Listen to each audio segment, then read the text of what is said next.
Assalamualaikum warahmatullahi ta'ala wabarakatuh. Ito po yung update dun sa in-upload natin na bahay na malapit ng matibag ng tubig. Andito po tayo ngayon dahil bumaha. Ayan po, oh. Ayan po yung lakas ng tubig, oh.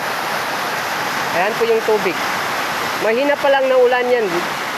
Kapag lumakas yung ulan, ewan ko na lang kung anong mayayari dito. Ayan, oh, nakakatakot yung tubig.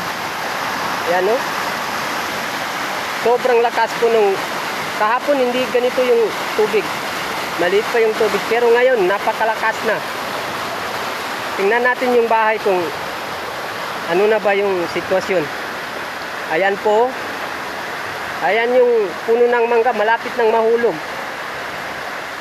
Ayan, no? Ang lakas po ng tubig.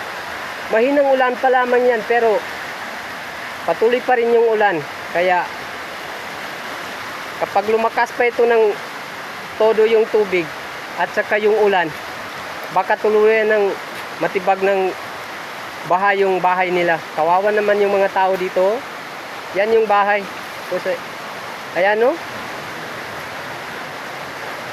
Ito po yung update ng kahapon na ini-upload ko na bahay na malapit ng matibag ng tubig.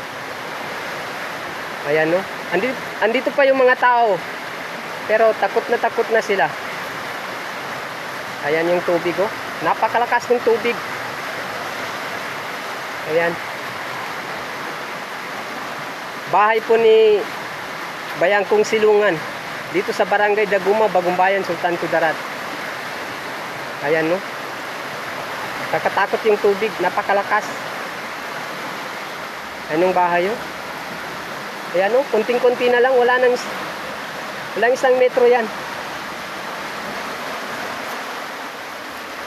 Grabe yung lakas ng tubig. Mahinang ulan pa lamang yan, pero patuloy pa rin yung ulan. Kapag lumakas pa yung baha, sigurado na matitibag na itong bahay. Ayan. Sana po mapansin ito at sana matulungan yung may-ari ng bahay dahil kawawa naman sila kapag bumaha ng malakas. Ayan po. Maraming salamat sa panunood. God bless. Paki-share po yung video na ito sa makapanood nito para naman may parating sa kinaukulan. Maraming salamat. Ayan, oh, sobrang lakas. Oo. Uy, nalandslide yung uy. Nalandslide yung sa kabila.